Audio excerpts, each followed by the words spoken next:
Okay, today we're going to be learning how to create our own Quizlet account so that we can log into Quizlet and study, and it will keep track of our progress. We can also make our own study sets and add content.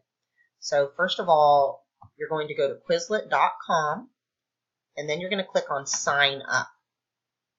Now, when you go to Sign Up, click on Sign Up with Google. Now, you guys are going to put in your email address, which is your lunch number at dallasisd.org. Okay, so lunch number at dallasisd.org. Now, I do not have a lunch number, so I'm not going to do that. Okay, so I'm going to do my account.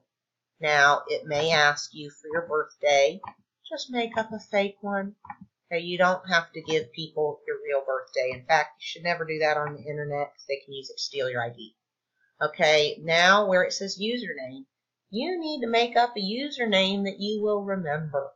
You might want to just go ahead and use your email address, or it could be your name and some numbers. Okay, I'm going to put Rose. Okay, I've already used Rose Sanger.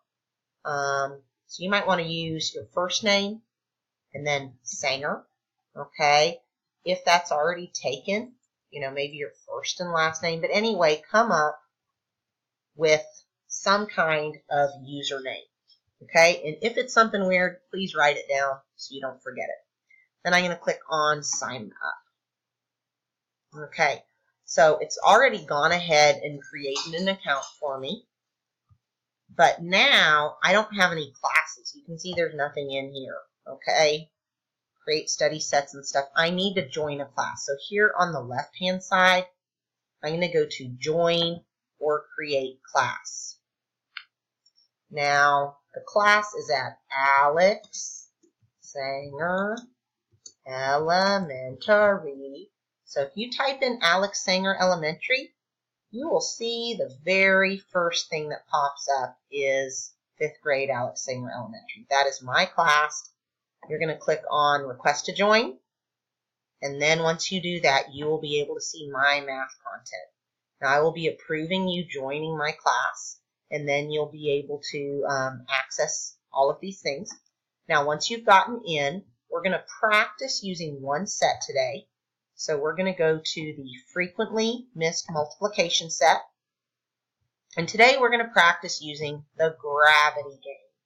So we're going to click on gravity, and then click on Get Started. Now here, we need to make sure that we are studying all of them.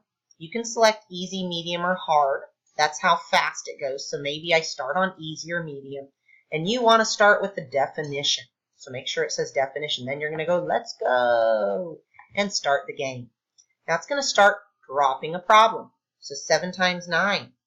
And you're going to type the answer in and hit enter, and it disappears. You have to answer the question before it hits the bottom.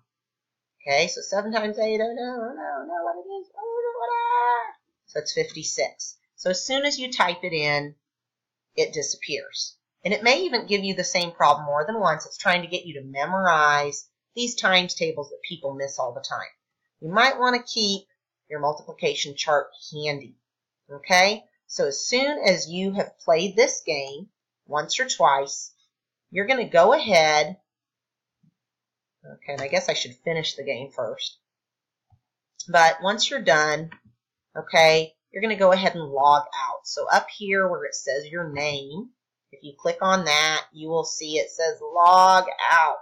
So we're going to log out of that account. And so that is it for Quizlet.